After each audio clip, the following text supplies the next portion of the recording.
My name is Timothy Bryant. I am a descendant of uh, people who settled in Peterboro probably 3, 4, 5 generations ago. We are now in Peterboro, New York. We are on a street called Elizabeth Street. When I was a kid, I grew up in Jersey City, New Jersey, but my mother grew up in Peterboro. And I spent all my summers here as a kid. And when I came here, spent my summers, everyone on this street was related. We were all distant cousins or something, but we were all related. Um, they called it Black Street back in the day because it's where all the blacks live. Um, and I was kind of like, yeah, that's all, Yeah. Um, and I sort of didn't have a sense of what that was because growing up in the city, um,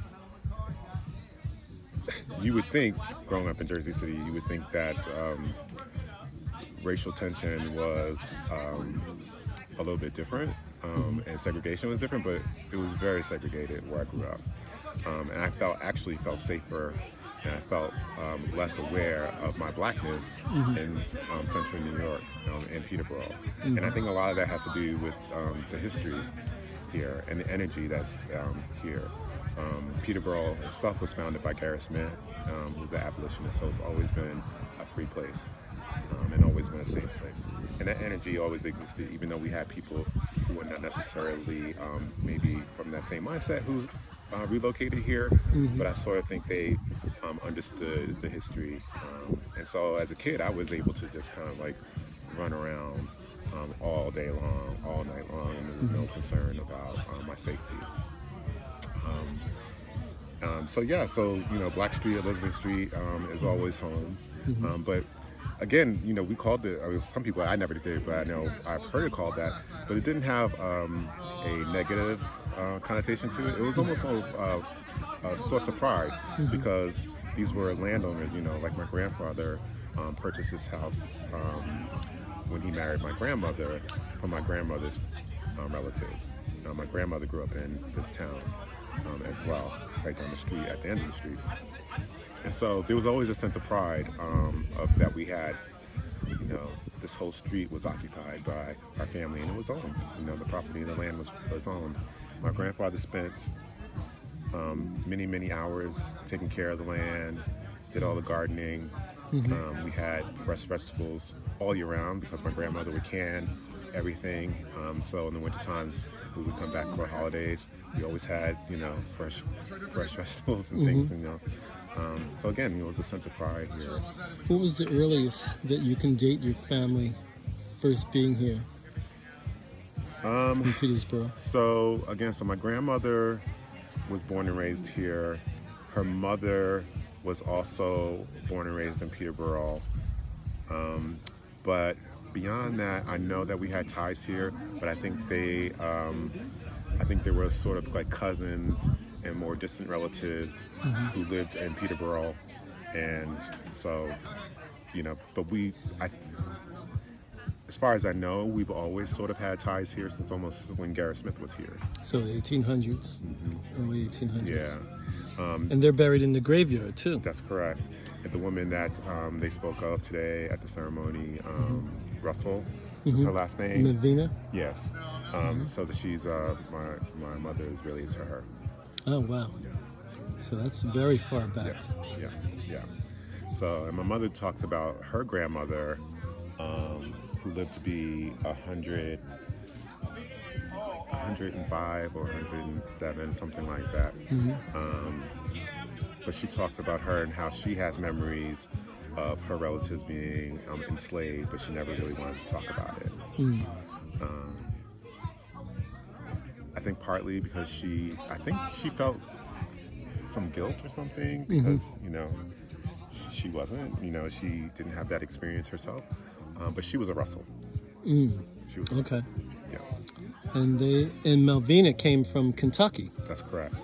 Wow. Yeah. Wow. Yeah. But I think before then, I think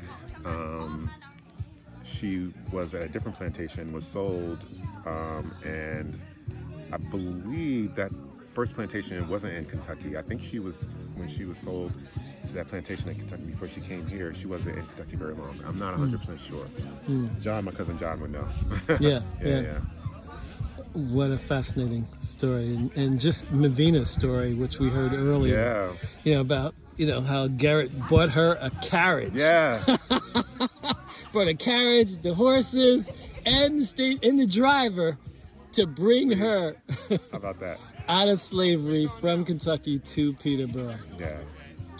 I hadn't heard that story until today myself, actually. I was like, wow, that's pretty impressive. And the way Max told that story was really impressive, right? It was like,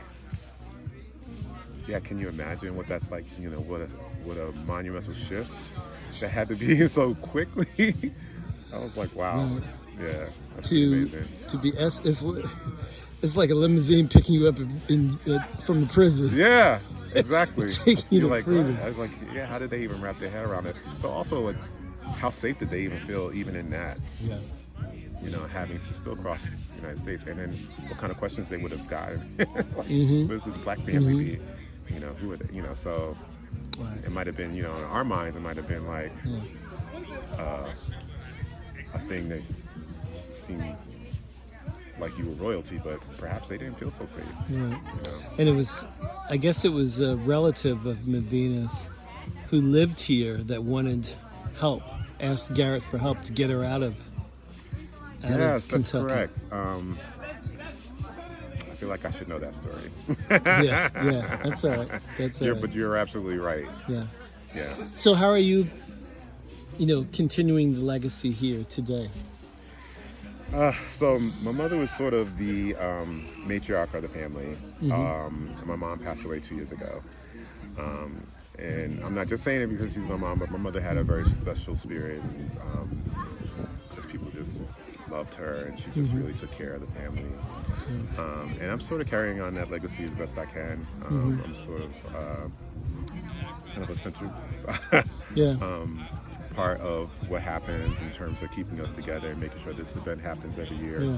I've been hosting it probably the last 15 years here in Peterboro, especially since they started the Emancipation Day celebration again, and we thought it was a perfect time for us to like really combine our reunion and celebrate the legacy that we have here. So I'm doing that the best I can. And I saw your son. He was like, "Did you see that sunset last night?" And so he's like, he enjoys the area. He enjoys the peace and the comfort here and the security. Yes. And that's really beautiful. It's So I have 3 sons. All 3 of my boys are adopted, and having that sense of belonging for them takes on It's important. a very special meaning. Yeah. And be able to provide that for them also takes on a very special meaning. And this place, has that. It's also not just my immediate family, but everybody who comes here embraces everyone. Yeah. Regardless of who you are. Yeah. And I feel in that regard, I feel very, very blessed to have that type of family. That's great. Yeah. Thank you. Yeah. Thank you very much. Thank you.